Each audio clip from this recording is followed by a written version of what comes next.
So thank you so much for the opportunity. It is an awesome, hilarious show. Thank you. So let me start with you, Uzo. One of the character traits, or your character traits, is the quirky interrogation style. Yeah.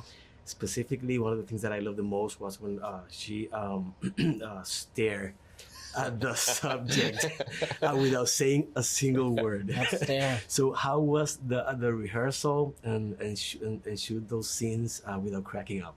Or how many times did you crack up?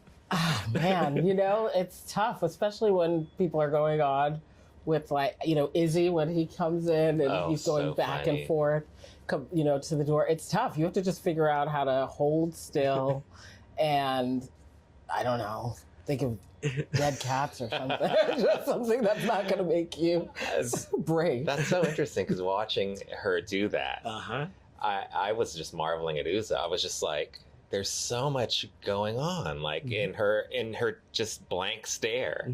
It's like she's really like getting this information out of, and to think that you were just thinking of dead cats. Wow. But your character also has an incredible, it complements so well with that, with that acting, because you had to act without saying a word. You just reacted with your body language, with the looks, gesture. So how was to work those as restrained as that with complementing Uzo? I mean, it wasn't that hard, to be honest, because Uzo was just she so much embodied the character, and the character is just so unique and so odd and so frustratingly singular, it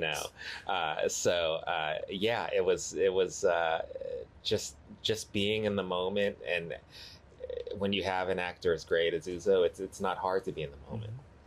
Cordelia is an eccentric detective, like many historical detective figures in television and in the world. What was that delightfully weird, or the most weird character that made you, fall in love with the character to say, I have to do this? Yeah, I think she had such a unique style in her interrogations, and she wasn't afraid to use it, whether it's how she bird watches and applies that to how she does her interrogation. She's also not afraid to tell anybody what she thinks, whether that's resisting in the beginning, the help from Randall's character, Edwin. But then I think I also loved how she falls in love with her partner, in the end. She does realize that he actually has the stuff. Awesome. And is that sort of range, the width of who she is. You don't always really quite know what she's thinking, but she does listen and pay attention, and you can earn her respect. Right. It seems like you can't, but you can. You can. So Randall, you're investigating a crime in the most powerful house in the world, that one right behind you.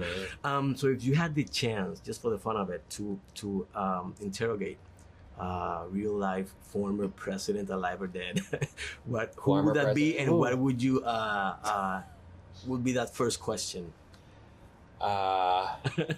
Interrogate?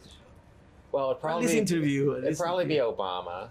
Okay. Good one. And so my first question would be, do you want to get lunch? And then I would hang out with Obama. Who pay? I'll pay. Okay. I'll pay to hang out with Obama. Awesome. So, Uzo, you have some unforgettable characters from Orange to Cherry Chisholm, Clarice and the Supremes, which I love. Oh, thank you. So is there like a common thread that you look for from all these characters that made you decide when you're planning on working on a project? Yeah, I think the question, I always have to have the why. A question of why I'm going to do this is always important to me. What is it that I can bring to the story, add to the story? What don't I know that I find interesting? If I can find that answer, or that question rather, then I get interested in playing the part. That was true here with the residents, the why. We'd never seen a show set in this way in the White House. Yeah, you're right. And why now?